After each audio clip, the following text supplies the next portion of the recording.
Hello students of class 11th math बच्चे, जैसे कि आपका chapter number 13 limits and derivatives चल रहा है, जिसमें बेटा मैंने आपको 4 टाइप्स डन करवा दी हैं। आज मैं आपकी टाइप नंबर 5 जो है वो उठाने जा रही हूँ लिमिट की।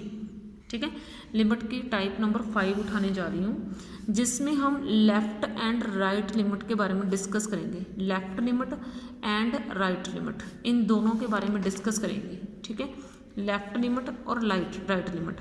लेफ़्ट लिमिट और राइट लिमिट दोनों कहाँ कहाँ पे अप्लाई होती हैं। लेफ़्ट लिमिट कौन सी होती है, देखो limit x approaches to c negative, ऐसे अप्लाई करते हैं। अप्लाई करने का मेथड बता रही हूँ अभी आपको। लिमिट एक्स अप्रोचेस टू सी के ऊपर नेगेटिव लगा के यहाँ पे फंक्शन। ठीक है, लिमिट एक्स अप्रोचेस टू सी के ऊपर नेगेटिव, फिर एफ ऑफ एक्स। ठीक है, इसको हमने क्या करना है, लिमिट एच को 0 में अप्रोच करवा देना है। आपने ये स्टेप के बाद ये स्टेप करना है, ये लेफ्ट लिमिट अप्लाई करने का वे है। Limit x approaches to c negative, f of x is equal to limit h approaches to 0। फिर यहाँ पे क्या है, लिमिट एच अप्रोचेस टू 0 है, और फिर यहाँ पे क्या आ जाएगा, आपने x को c माइनस एच में चेंज कर देना है। जब आप लेफ्ट लिमिट उठा रहे हो ना, बना रहे हो, पहले तो आपने इसको ऐसे डिनोट करना है। ये जो नेगेटिव का साइन है ना, ये लेफ्ट लिमिट का सिंबल होता है। ठीक है, ये नेगेटिव का साइन किसका सिंबल होता है, लेफ्ट लिमिट का सिंबल होता है ये। ठीक है, फंक्शन दिया होगा आपको, उसके ऊपर आपने लेफ्ट लिमिट अप्लाई करनी है। तो आपने क्या करना है, आपने उससे नेक्स्ट स्टेप ये उठाना है, आपने इस x approaches to c negative को आपने एच अप्रोचेस टू 0 में कन्वर्ट कर देना है। कैसे कर देना है, आपने एक्स को सी माइनस एच पुट करना है। मतलब बात सीधी सी है, मैथ के पास भी लेफ्ट और राइट लिमिट निकालने का कोई तरीका नहीं है। हम क्या करेंगे, इसको पहले सिंपल लिमिट में कन्वर्ट करेंगे। किस में कन्वर्ट करेंगे, सिंपल लिमिट में कन्वर्ट करेंगे, थोड़ा सा चेंज करके फंक्शन में हम क्या चेंज कर रहे हैं, हम x को c माइनस एच डाल देंगे। फिर ठीक है, फिर हम राइट लिमिट की तरफ बढ़ते हैं। अगर राइट लिमिट अप्लाई करनी हो तो x approaches to c plus चाहिए। राइट लिमिट का ये सिंबल होता है c प्लस, फंक्शन है, आपने इसको भी पहले चेंज कर देना है। लिमिट h अप्रोचेस टू 0, फिर F of c plus H, यानी कि आपने x में कुछ डिडक्शन कर देनी है, इसको थोड़ा सॉल्व कर देना है और x को c प्लस एच डाल देना है। ठीक है, और limit x approaches to c positive को h अप्रोचेस टू 0 में आपने कन्वर्ट कर देना है। ठीक है, और ये आपकी लेफ्ट और लिमिट अप्लाई पता है कहाँ कहाँ पर होती हैं, एक तो मॉडुलस फंक्शन के ऊपर अप्लाई होती है, एक आपकी अप्लाई होती है मल्टी वैल्यूड फंक्शन के ऊपर। ठीक है, एक तो आपकी लिमिट अप्लाई होगी मॉडुलस फंक्शन के ऊपर, एक आपकी लिमिट अप्लाई होगी मल्टी वैल्यूड फंक्शन के ऊपर। इन दोनों के ऊपर आपकी लिमिट्स अप्लाई होती हैं, एक तो मॉडुलस फंक्शन के ऊपर अप्लाई होती है, एक मल्टी वैल्यूड फंक्शन के ऊपर अप्लाई होती है। इन दोनों के ऊपर आपकी लिमिट्स अप्लाई होती हैं। ठीक है, आज मैं आपको सिखाऊंगी सिर्फ मॉडुलस फंक्शन के ऊपर लिमिट अप्लाई करना। किसके ऊपर, ये रहा आपका मॉडुलस फंक्शन। ठीक है, कि आपने मॉडुलस फंक्शन के ऊपर लिमिट कैसे अप्लाई करनी है। आपको ये क्वेश्चन दे दिया, मैं आपको बोलूँ कि इसके ऊपर लिमिट अप्लाई करके दिखाओ। ठीक है, इसको ऊपर आप लिमिट कैसे अप्लाई करोगे, ये मैं आपको सिखा रही हूँ। ठीक है, तो देखो जब भी मॉडुलस फंक्शन आ जाए तो लेफ्ट और limit left and right limit तो आपने अप्लाई करनी ही करनी है। ठीक है, तो मैं इधर ले रही हूँ लेफ्ट लिमिट। ठीक है, और इधर मैं लूँगी राइट लिमिट। ठीक है, आप कैसे भी कर लेना, चाहे लेफ्ट लिमिट कर लेना बाद में राइट कर लेना, ये आपकी मर्जी है। ठीक है, तो मैं इधर ले रही हूँ राइट लिमिट। तो limit x approaches to 0, modulus 0 के ऊपर नेगेटिव लगना चाहिए, फिर x का मॉडुलस अपॉन x। ये 0 नेगेटिव का मतलब पता क्या है, एक ना जो x के मॉडुलस की आपको डेफिनेशन भी आती होनी चाहिए।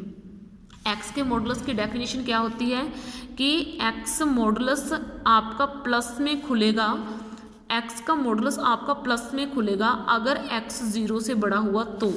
ठीक है, अगर x आपका 0 से बड़ा मान लिया जाए तो x आपका पॉजिटिव का होगा, यही x आपका नेगेटिव का होगा अगर x क्या होगा, आपका 0 से छोटा।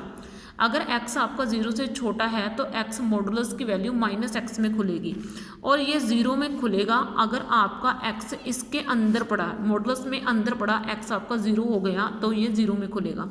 समझ में आई बात आपको इतनी सी। ठीक है, अगर देखो लिमिट 0 नेगेटिव है, मॉडुलस एक्स अपॉन एक्स है, तो अब मुझे क्या करना है, अब ये ना जीरो नेगेटिव का मतलब क्या है, जीरो से छोटा, तो जीरो से छोटा यानी कि ये एक्स जीरो से छोटा, ठीक है। मैंने आपको फंक्शन जब चैप्टर करवाया था तो मैंने आपको बताया था इसको खोलते कैसे हैं, फंक्शन को रीड कैसे करते हैं, ये मैंने आपको करवाया हुआ है। एक्स जीरो से छोटा है तब इसकी वैल्यू क्या है, इसकी वैल्यू है माइनस एक्स, तब इसकी वैल्यू क्या है माइनस एक्स, ठीक है। इसकी वैल्यू क्या है माइनस एक्स, ठीक है। तो देखो limit x approaches to zero, अब आपने क्या करना है, ज़ीरो नेगेटिव, आपने इसको माइनस एक्स में खोल देना है, ठीक है। माइनस एक्स अपॉन एक्स, समझ में आई आपको इतनी सी बात। अब ये तो कैंसिल ही हो गया, ये कैंसिल हो गया, कितना आ गया, limit x approaches to zero negative minus one. अगर यहाँ पे कुछ भी ना बचे तो आपको ये स्टेप करने की ज़रूरत नहीं है आगे वाला, फिर आपने ये स्टेप नहीं करना। अब यहाँ पे एक्स ही नहीं बचा, मेरे पास यहाँ पे एक्स ही नहीं बचा, तो आप आगे वाला स्टेप कहाँ से करोगे भाई, तो आपका आंसर सीधा माइनस वन आ जाएगा, ठीक है। तो आपका आंसर सीधा कितना आ जाएगा, माइनस वन आ जाएगा, ठीक है। अब यहाँ पे आपने राइट लिमिट में क्या करना है, x approaches to zero positive करना है, एक्स का मॉडुलस अपॉन एक्स करना है, फिर आपने क्या करना है, limit x approaches to zero positive, आपने एक्स के ये मॉडुलस को अब ज़ीरो से बड़े, पॉजिटिव का मतलब क्या है, एक्स ज़ीरो से बड़े, ज़ीरो से बड़े का मीनिंग क्या है, एक्स ज़ीरो से बड़ा है तो इसकी वैल्यू किस में खुलेगी, एक्स में, एक्स अपॉन एक्स आपका कट करके कितना आ जाएगा भाई, वन, ठीक है। तो इसका आंसर मेरे पास कितना आ रहा है, वन। अब मैंने आपको बोला था कि आपकी लिमिट डज नॉट एग्जिस्ट आ जाएगी, तो देखो बेटा, मैंने आपको बोला था आपकी लिमिट का आंसर डज नॉट एग्जिस्ट आएगा अगर limit x approaches to zero negative आपका इक्वल ना आए, यानी कि लेफ्ट लिमिट जब आपकी राइट लिमिट के इक्वल ना आए तो आपकी लिमिट का आंसर डज नॉट एग्जिस्ट आएगा, बात सीधी सी है, ठीक है ना। तो यहाँ पे लिखोगे लिमिट डज नॉट एग्जिस्ट, कि लिमिट आपकी एग्जिस्ट करती ही नहीं है, समझ में आई बात, ठीक है। तो इस तरीके से करना है आपने क्वेश्चन, कुछ भी नहीं है इसमें, बिल्कुल इजी क्वेश्चन है, ठीक है। इस तरीके से आपने ये क्वेश्चन जो है ना डन करने हैं, ओके, समझ में आई बात, ठीक है। ये आपके मॉडुलस फंक्शन वाले हैं। अब मैं ना आपको थोड़ा सा मल्टी वैलिड फंक्शन बता देती हूँ कि मल्टी वैलिड फंक्शन होता क्या है, उसके ऊपर लिमिट कैसे अप्लाई करनी है वो मैं आपको नेक्स्ट लेक्चर में समझाऊंगी। मल्टी वैल्यूड फंक्शन, ठीक है। मल्टी वैल्यूड फंक्शन जो है, देखो इस तरह के फंक्शन को मल्टी वैल्यूड फंक्शन बोलते हैं बेटा। देखो ऐसे करके ये यहाँ पे जिस फंक्शन की एक से ज़्यादा वैल्यूज़ हो, बात सीधी सी है। मान लो ये x जो है 0 से बड़ा है, इफ़ x 2 से छोटा है, इफ़ x 2 से 1 से लेके 3 के बीच में है, मतलब ऐसा करके, सॉरी -1 से लेके यहाँ पे मैं 2 के बीच में लिख देती हूँ ऐसे करके, ठीक है। तो मतलब ऐसे मैंने डाल दिया, -1 से 1 डाल दूँ, या अब ठीक है। तो इस तरह के फंक्शन को मल्टी वैल्यूड बोलते हैं, जिसकी अलग अलग वैल्यूज़ होती हैं भाई, ठीक है। इस तरह के फंक्शन को मल्टी वैल्यूड फंक्शन बोलते हैं। नेक्स्ट वीडियो में हम ये आपका लास्ट कंसेप्ट रह जाएगा, इसके बाद आपकी एक्सरसाइज डन हो जाएगी। हम ये पढ़ेंगे कि मल्टी वैल्यूड फंक्शन के ऊपर लिमिट कैसे अप्लाई करी जाती है और इसको कैसे सॉल्व करा जाता है, ठीक है। ओके बेटा, देन थैंक यू। इस वीडियो में इतना ही, बाकी नेक्स्ट वीडियो में आपका लास्ट कंसेप्ट हो जाएगा और ये एक्सरसाइज डन हो जाएगी। ओके बेटे, थैंक यू।